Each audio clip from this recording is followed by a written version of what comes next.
जय जय श्री चैतन्य जय हो नित्यानंदा। जय अद्वैत चंद्र जय गौर भक्त वृंदा।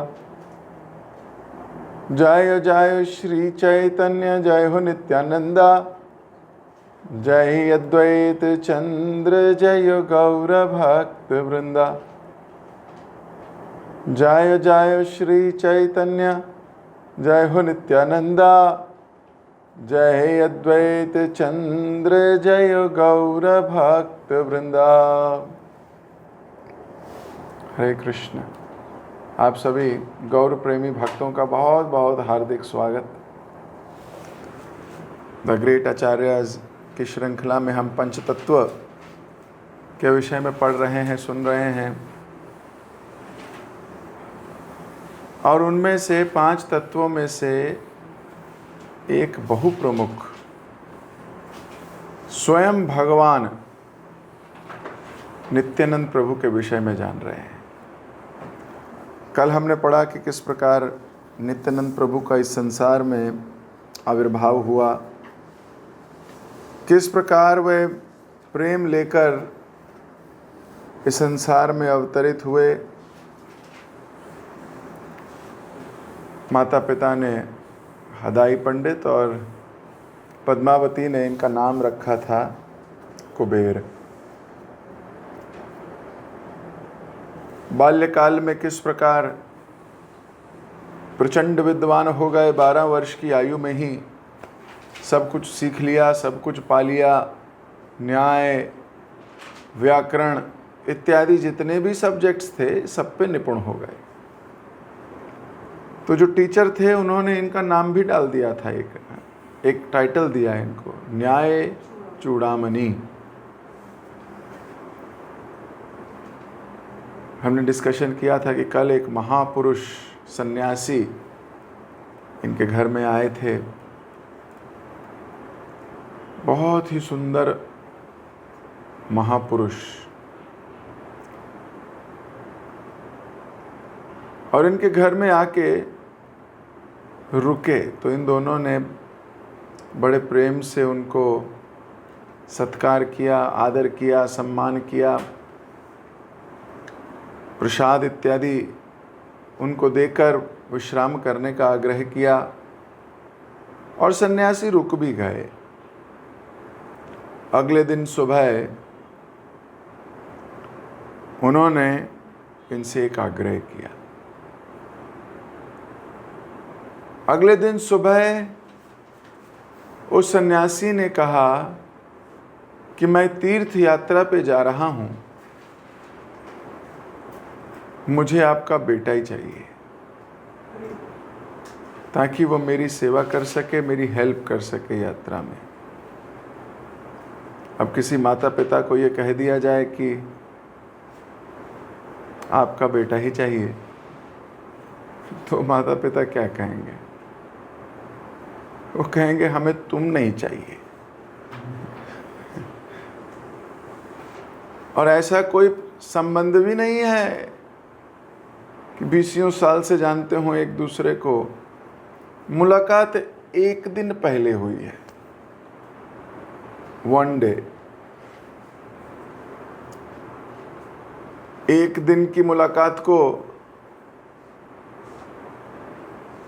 कहने लगे कि भाई बच्चा दे दो, तो फिर कैसे दे दे कोई व्यक्ति अपना बच्चा? और वो भी वो आपको कल हमने डिस्कशन किया था कि किस प्रकार तो आए हैं संसार में, क्योंकि इनके पास सब कुछ है पर दुख एक ही है, क्या? संतान नहीं है। इतनी मुश्किल से तो ये संतान आई है।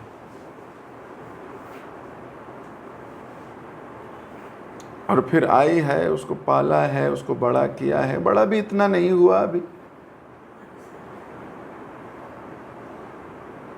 लेकिन वो महापुरुष ने ये इन्हीं को मांग लिया है। तो अभी तो बादल मंडराने लगे कि आखिर करें तो करें क्या। हाँ कहते हैं तो जिगर का टुकड़ा, यानी कि हाँ कहते हैं तो जिसके लिए जी रहे हैं वही चला गया। और अगर ना कहते हैं तो वैष्णव को ना कह दिया तो फिर थोड़ा वो गिल्ट होने लगी, करें क्या। वैष्णवेर इच्छा पूर्ण होए। तो दोनों एक दूसरे को देखने लगे कि करें क्या इसमें, ये तो बहुत भीषण परिस्थिति आ गई है। लेकिन फिर दोनों को उस स्वप्न की याद आ गई जिसमें ये कहा गया था कि जो आपका बालक है वो हजारों लाखों लोगों को तार देगा। ये कोई साधारण बालक नहीं होगा। भगवान की कुछ प्लानिंग जान, ईश्वर की कोई दिव्य योजना जान, माता पिता ने उस बालक को यानी अपने बेटे कुबेर को इस सन्यासी को सौंप दिया।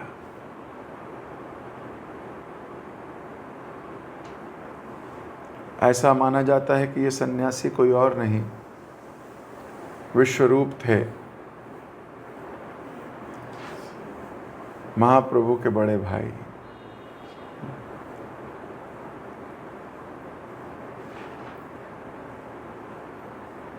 खैर, उन सन्यासी के साथ इन्होंने अपनी तीर्थ यात्रा आरंभ की।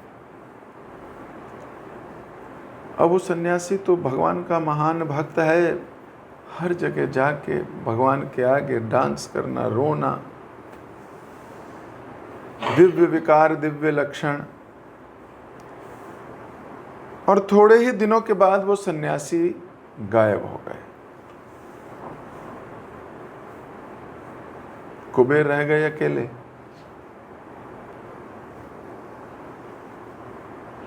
अब कुबेर अकेले रह गए, लेकिन योजना थी तीर्थ यात्राओं की, तो इन्होंने तीर्थ यात्राएं बंद नहीं की।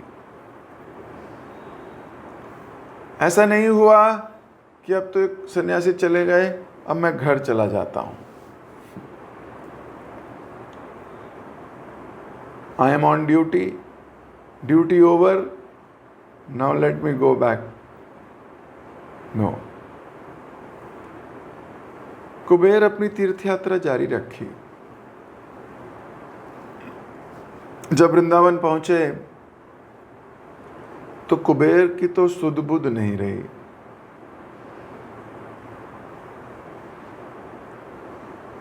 कोई सुध बुध नहीं है, कभी नाच रहे हैं, कभी रो रहे हैं, कृष्ण को ढूंढ रहे हैं। क्यों? अरे ये वही भूमि है जहां कृष्ण के साथ बहुत लीलाएं करी हैं पिछले जन्म में। कभी अपने बचपन की जगह जाओ तो बड़ा आनंद सा होता है उसको देखकर।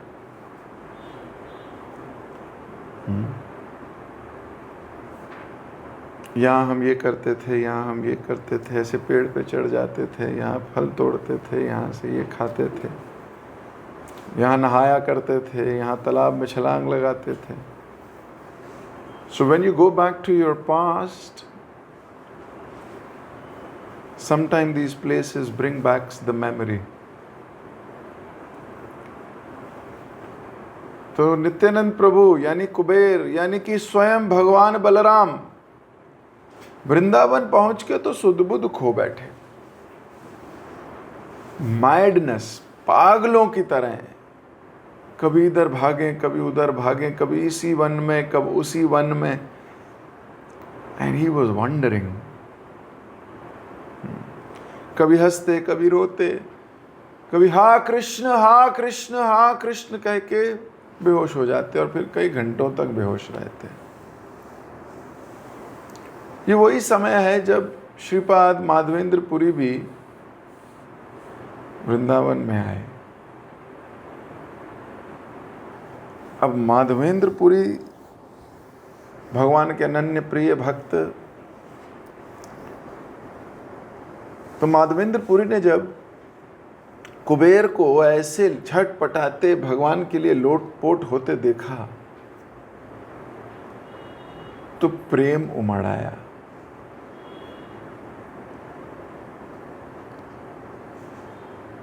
दोनों मिले। अब मिले तो दोनों तो आनंद समाधि में डूब गए, इतने प्रसन्न। दो वैष्णव एक दूसरे से मिलते हैं तो कितना अच्छा लगता है, और वो भी तब जब कोई हो ही ना आसपास। मान लो आप लोग कहीं विदेश जाओ, कोई भक्ति नहीं दिख रहा आसपास, और वहीं आपको एक तिलकधारी गौर प्रेमी स्वजातीय भक्त मिल जाए तो क्या आपका हाल होगा? आनंद से पागल हो जाओगे।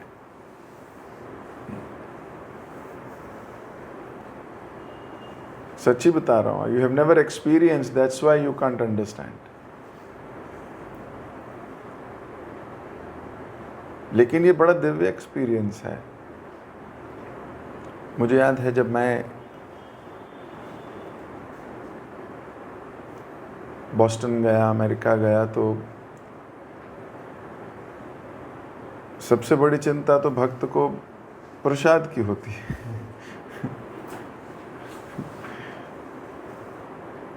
तो वहाँ पहुँचा, तो पिटारा तो लेके गए थे भक्त लोगों ने, थोड़ा तो नहीं, बहुत कुछ दिया था प्रसाद। तो अब वहाँ पर वो ड्राई प्रसाद होगा, अब क्या कोई 20 दिन 15 दिन के लिए लेके जाएगा प्रसाद? इतने दिन के लिए तो प्रसाद नहीं चलता।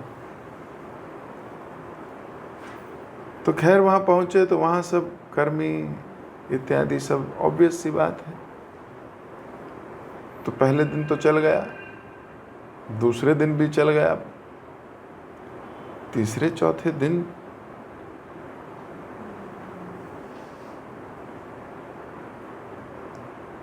तो भागे ढूंढने, भाई कहाँ है। हालांकि रिसर्च करके गए थे, लेकिन जब फिर मैं बॉस्टन टेम्पल पहुंचा और वहाँ भक्तों को देखा, वही कल्चर, सेम कीर्तन कर रहे हैं। फिर क्लास हुई, क्लास के बाद फिर प्रसाद हुआ। तो वो एक्सपीरियंस जो है वो इतना दिव्य एक्सपीरियंस है, क्यों इतने दिन से देखा नहीं किसी वैष्णव। और फिर एकदम से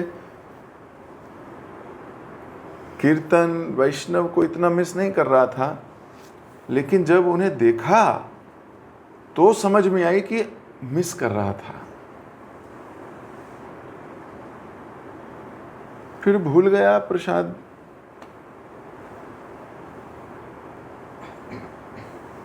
फिर पता लगा कि मैं ये वास्तविक स्वरूप है, वो ये वास्तविकता है, मैं इसको मिस कर रहा था।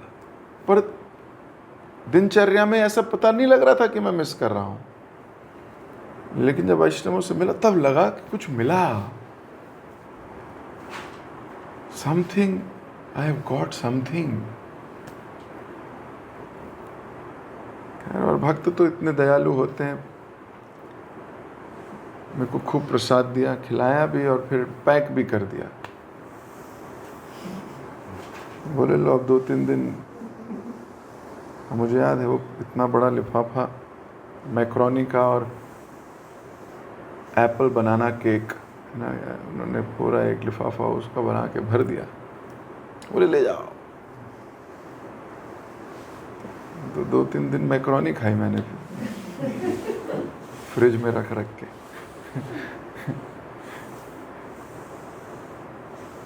सो जो मिलके जो प्रसाद मिला, मतलब दर्शन प्रसाद, उसने तृप्त किया। और उसके बाद वैष्णव इतने कृपालु कि भोजन प्रसाद भी दिया। तो ये एक्सपीरियंस जो है, 2-4 दिन भक्तों से ना मिलो, उसके बाद जब मिलते हैं तो लगता है कुछ ये जीवन हो गया भाई, अभी क्या खो रहे थे हम। ये वास्तविकता में समझ आता है जब भक्ति की प्राथमिकता हो जाती है। जब आप बाकी संसारी चीज़ों की प्राथमिकताएं हैं, फिर महसूस नहीं कर पाओगे। फिर ये भी एक काम है, लेकिन जब आपकी कॉन्शियसनेस इसी में रहेगी, then you will able to relish।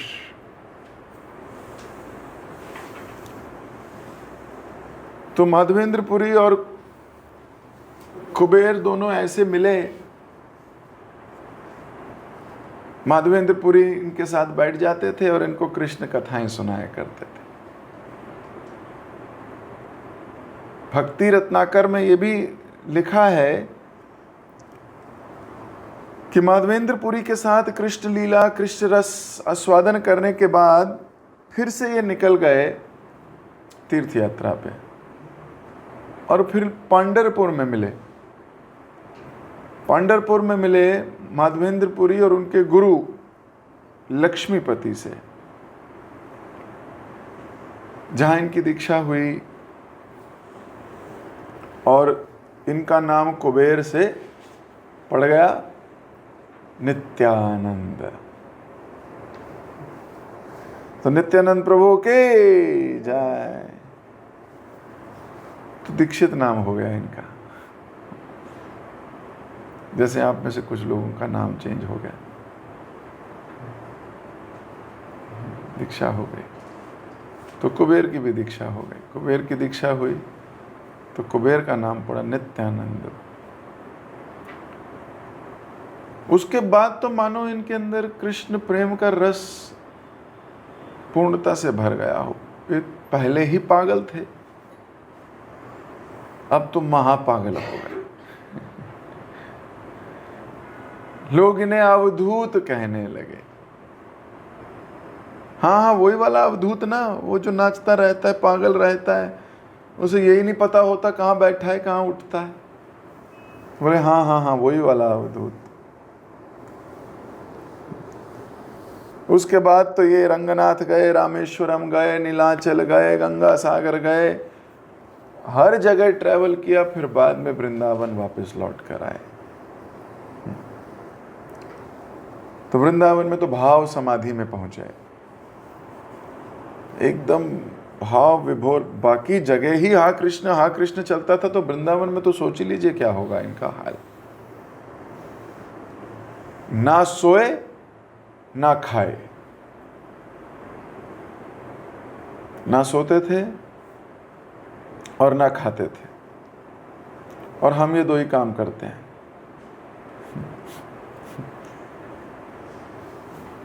सोते भी खूब हैं, खाते भी खूब हैं। एक हाथ तो मानो हमारा फ्रिज के लिए ही बना हो।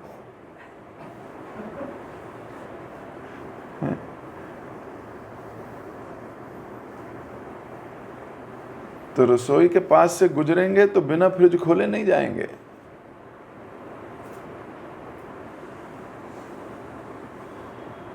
फिर आंखें स्कैन करती हैं, क्या माल है। वो आंखें पूरा स्कैनिंग करके दिमाग को बताती हैं किसमें ज़्यादा स्वाद है।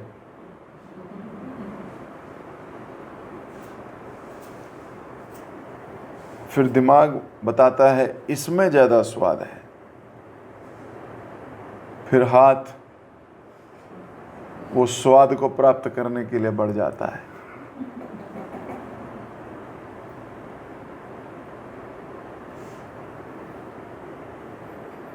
थोड़ा पाके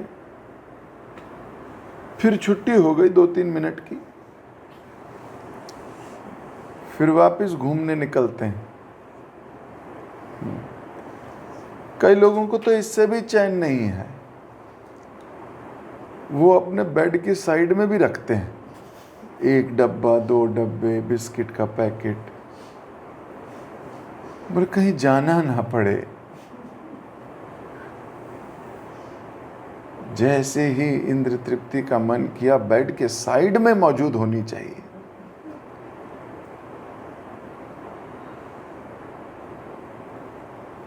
कई लोग तो जीते ही खाने के लिए हैं। आप मिले हो ऐसे लोगों से? उन्हें कितनी भी बार अगर कितना भी खिला दो, मानो उनका जन्म ही उनको पता है खाने के लिए ही हुआ है।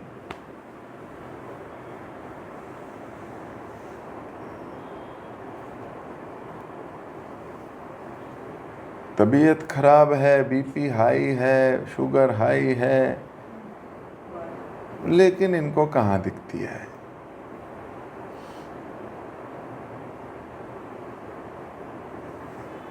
इंद्र तृप्ति उद्देश्य है इनके लिए जीने का। और इंद्र तृप्ति के 3-4 मेन साधन हैं। एक तो सोना, है ना, सोना। नींद बहुत मजेदार चीज है।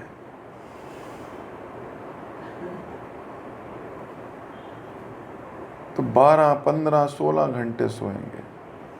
मिले आप ऐसे लोगों से? भयंकर सोएंगे, दिन में भी सोएंगे, पर्दे लगा के 4-5, अपने आप को कह के देख रात ही हो रही है, अंधेरा है। खूब सोएंगे।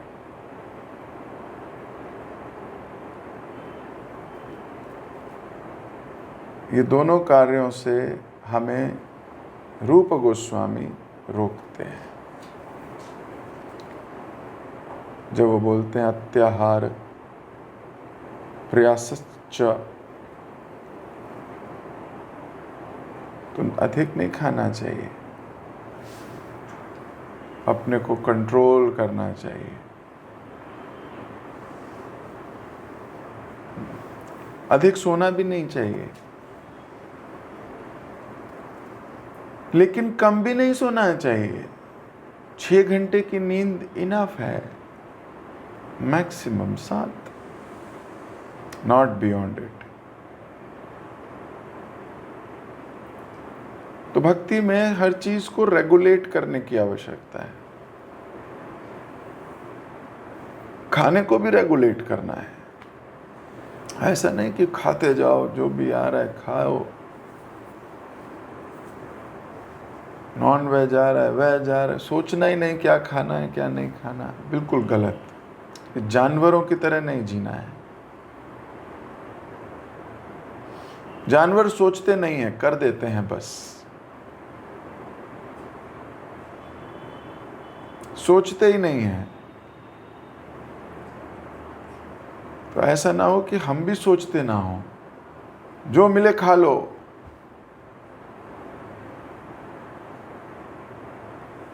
अरे अपने हाथ को रोकने का बल होना चाहिए।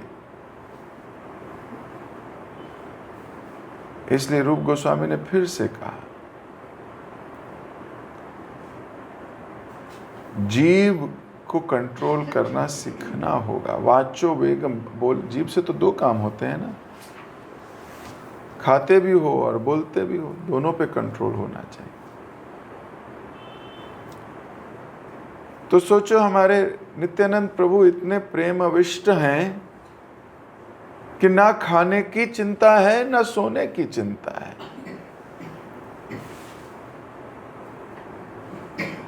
जनरली मैंने संसार में देखा है कि व्यक्ति सोता तब नहीं है जब बहुत काम हो उसके पास।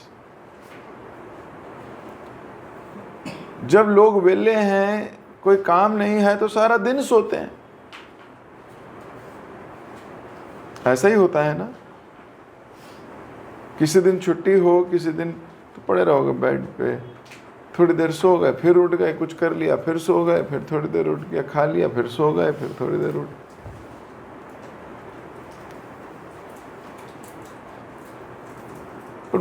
नित्यानंद प्रभु को कौन से ऑफिस जाना है? ये क्यों नहीं सो रहे?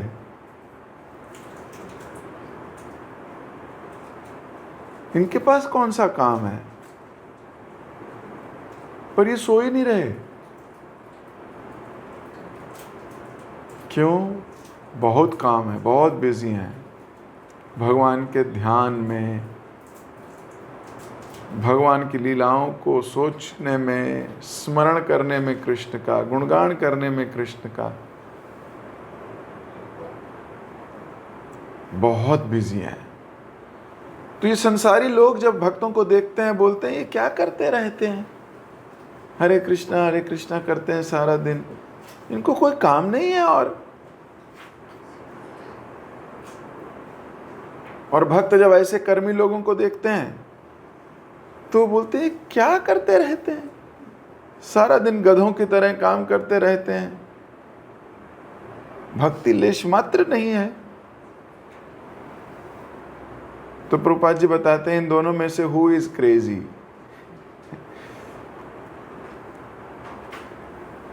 क्योंकि एक व्यक्ति भक्तों को देख के बोलता है पागल हैं, दे आर क्रेजी, और भक्त कर्मी जनों को देख के बोलते हैं they are crazy, but actually में हु इज क्रेजी।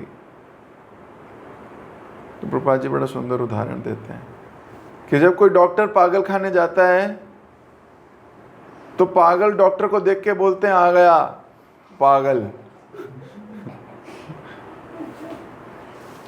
तो वो पागल लोग डॉक्टर को देख के बोलते हैं पागलों के सरदार आ गए। तो उनको लगता है कि डॉक्टर पागल है, लेकिन डॉक्टर को पता है कि वो पागल है। तो एक को लगता है और एक को पता है। तो संसारी लोगों को लगता है कि हम पागल हैं, लेकिन हमें पता है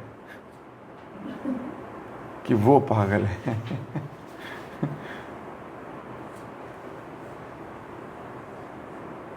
तो नित्यानंद प्रभु तो वृंदावन में इतने भाव समाधि में डूबे रहे, न खाने की सुध है न सोने की सुध है। He is too busy to eat. He is too busy to sleep. इतने बिजी हैं, इसको बोलते हैं व्यस्तता।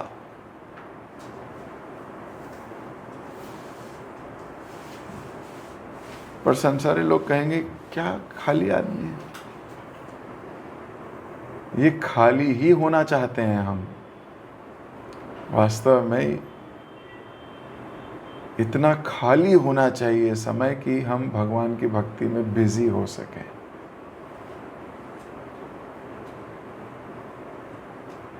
भगवान की कथाओं में भगवान की लीलाओं को स्मरण कर सकें, रीडिंग, हेयरिंग, चैंटिंग, जपा, और जो गुरु द्वारा दी गई सेवा है उसको सोचने में, उसे करने में, जो भी हमारी अथॉरिटीज़ हैं। तो वास्तविकता में तो यही खूबसूरत जीवन है, यही खूबसूरती है इस जीवन की। भक्ति में अपने को व्यस्त कर लेना। अगर आपने भक्ति में अपने को व्यस्त नहीं किया तो माया आपको व्यस्त कर देगी।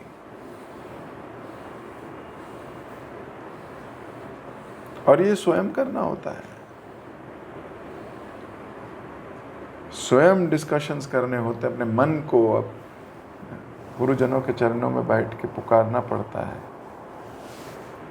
तद विधि प्रणिपातेन परिप्रश्नेन सेवया उपदेक्षन्ति ते ज्ञानम ज्ञानिना तत्वदर्शिना। भगवत गीता 2 अध्याय। जब आप इस डिवाइन सेवा में लगोगे, यू विल गेट ज्ञान, you will get some instructions, personalized instructions। और फिर आप जब एंगेज हो जाओगे, केवल कृष्ण की प्रसन्नता के लिए वो कार्य करोगे, बदले में कुछ नहीं चाहिए। जब ये प्रशिक्षण मिल जाएगा, फिर वो ट्रेनिंग लेके हम जान लगा के सेवा करेंगे, हमारा संबंध प्रगाढ़ होगा। पर उसके लिए समय चाहिए। We have to find time। कई बार लोग सोचते हैं जब मैं कभी रिटायर होऊंगा ना तब करूंगा। तो ये तो वही बात हो गई, भक्ति कोई रिटायरमेंट प्रोग्राम है?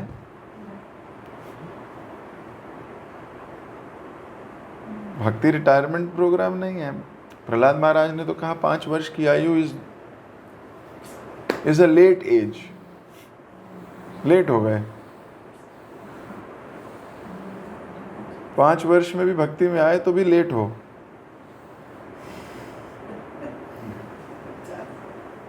तो हमारा क्या होगा?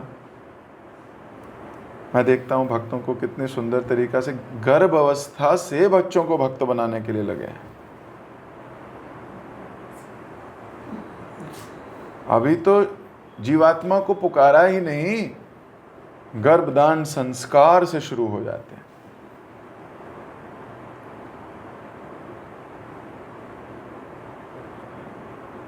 और तब से अपने माइंड को प्रिपेयर करते हैं, फिर गर्भदान संस्कार करते हैं। गर्भदान संस्कार के बाद प्रेगनेंसी में ही 4 संस्कार 3 संस्कार होते हैं। उसके बाद बच्चा संसार में आता है, फिर संस्कार होते हैं, फिर भक्ति प्रदान करने के लिए यज्ञ होते हैं। मतलब बहुत जान लगाते हैं बच्चे। तो ये माता पिता कितने श्रेष्ठ जन नहीं है। बचपन से तो कब से भक्ति में आए?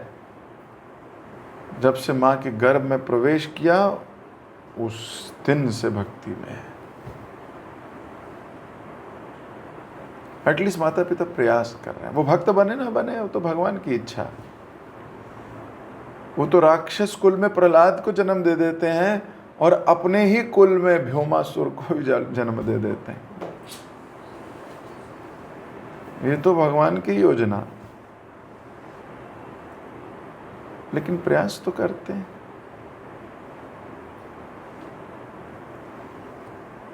तो भक्ति रिटायरमेंट प्रोग्राम नहीं है कि हम रिटायर हो जाएंगे तब करेंगे एक दिन। भक्ति इंद्र तृप्ति का भी विषय नहीं है।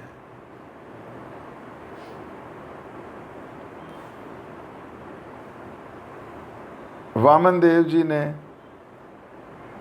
वली महाराज से कुछ बातें कही, उसमें ये कहा था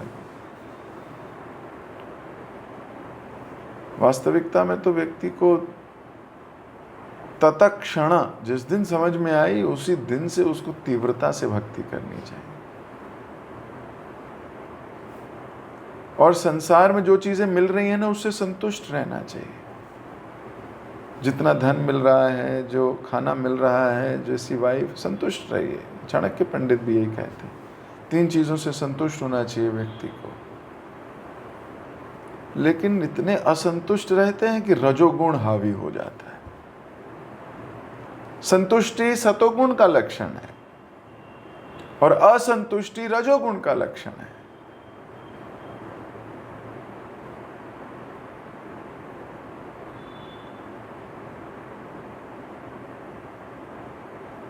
तो बहुत ज़्यादा खाने की प्रयास नहीं करना चाहिए और बहुत ज़्यादा सोने का भी प्रयास नहीं करना चाहिए। अपने आप को भगवान की सेवा में एंगेज रखना चाहिए।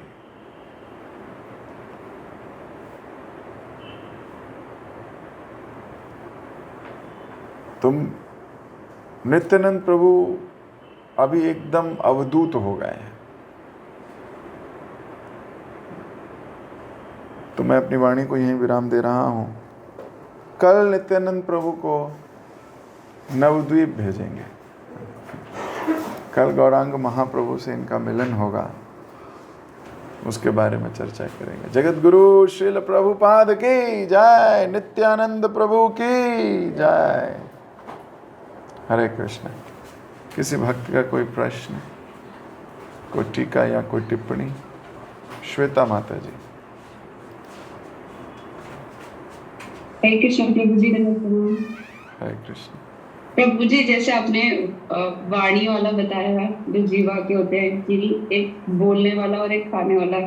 खाने वाले में तो हो जाता है प्रभु जी, बट मतलब मैं रियलाइज करती हूँ उस चीज को कि ऑफिस में भी या घर में कोई ऐसी कोई प्रोवोकिंग बात बोलता है प्रभु जी, तो वो माइंड में स्टक हो जाती है और जब तक मैं उस पर रिएक्ट नहीं करती तब तक वो चीज अंदर चलती रहती है। और प्रभु जी रिएक्शन भी ना, मतलब मैं प्रोफेशनल का ही बता रही हूँ आपको कि वो गलत हो जाती है, चीजें बहुत रिपल्सिव सी हो जाती है और मुझे बाद में फिर रिग्रेट होता है। तो प्लीज प्रभु जी गाइड कर दीजिए कि उस पर्टिकुलर सिचुएशन को कैसे हैंडल करें, क्योंकि वहाँ पे बहुत सारे लोग जानते हैं कि श्वेता जैसे कौन से है, तो कहीं ना कहीं मैं उस चीज को रिप्रेजेंट करती हूँ। तो मैं ये टाइम्स पे कई लोग मुझे बोल देते कि क्या फायदा तेरा इतना, मतलब इतना अच्छी अच्छी चीजों को करने का, और ऐसे तो मैं गलत प्रभाव डाल रही हूँ शायद चीजों पे ना, मुझे ऐसा लगता है।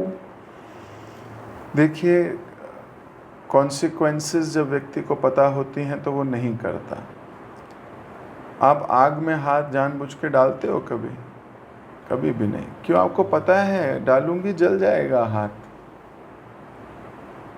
सो जब आपको ये पता है कि शब्द भेद देते हैं, रिएक्ट करोगी रिश्ते खराब होते हैं,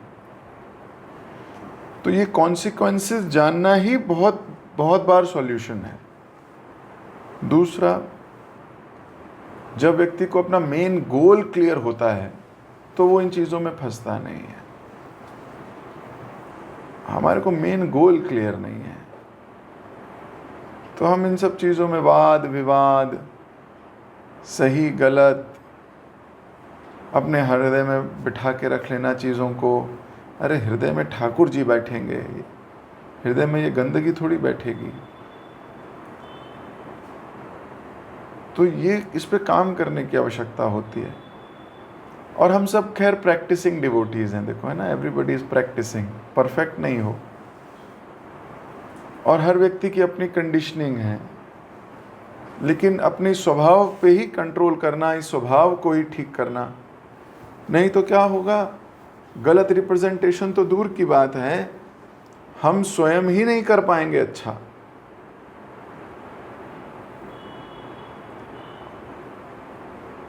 ये तो इस संसार के कई लोग अपने दोहों में बातों में कहे गए ना, ऐसी वाणी बोलिए मन का आपा खोए। हाँ, औरन को शीतल करे आपहु शीतल होए।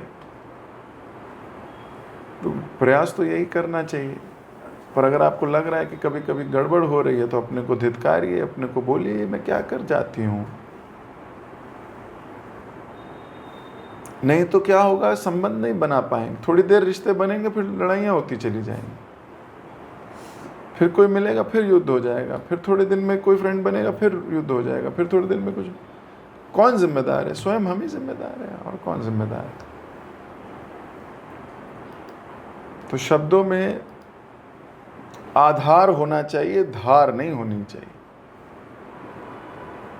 और जैसे आप धार वाले शब्द बोलोगे टूट जाएंगे, फाड़ देंगे लोगों के हृदय को। सो उस पर वर्क कीजिए, समझिए कि ये गलत है, फिर मेडिटेट कीजिए, भगवान से प्रार्थना कीजिए, हे कृष्ण, हे भगवान मेरी सहायता करो, ये मैं क्या कर जाती हूँ। ऐसी परिस्थिति में हमें क्या शिक्षा मिली है करना है, और मैं इस परिस्थिति में क्या कर जाती हूँ। मुझे शक्ति दीजिए, मैं सही से रिप्रेजेंट कर सकूँ आपको। और फिर भगवान से प्रार्थना कीजिए कि जल्दी से ऐसी परिस्थिति आए कि मेरी फिर से परीक्षा हो जाए। कोई मुझे गाली दे, आज तो दे। कोई मेरे बारे में गलत बात बोले, अरे आज तो बोले। जब हम तैयार रहते हैं ना, तो हम टीचर को बोलते थे बचपन में, मुझे याद है, कोई चैप्टर की तैयारी करके गए थे, टीचर को बोलते, मैम आज आप टेस्ट नहीं ले रहे। तो बाकी बच्चे हमें डांटा करते थे, पीटा करते थे, अरे तेरी वजह से टेस्ट हो गया, तेरी वजह, मैम भूल गई थी, तूने याद दिला दिया। क्यों? हमारी तैयारी है भाई, हमारी तैयारी है। हम मैम को बोलते थे टेस्ट दो मैम। तो ऐसी तैयारी कीजिए, साधना सही कीजिए, जप करते समय केवल जप कीजिए, ध्यान पूर्वक जप कीजिए, आपको बहुत पावर मिलेगी, फोकस हो जाओगे आप, फिर कोई आपको एजिटेट नहीं कर पाएगा। अभी तो कोई भी एजिटेट करेगा, आप रिएक्ट कर जाओगे। डीप जाइए, है ना, कॉन्शियसनेस में, और फिर आपको वो कोई बोल भी देगा, आपको लगेगा कोई बात नहीं, it's okay. Thank you. Hare Krishna.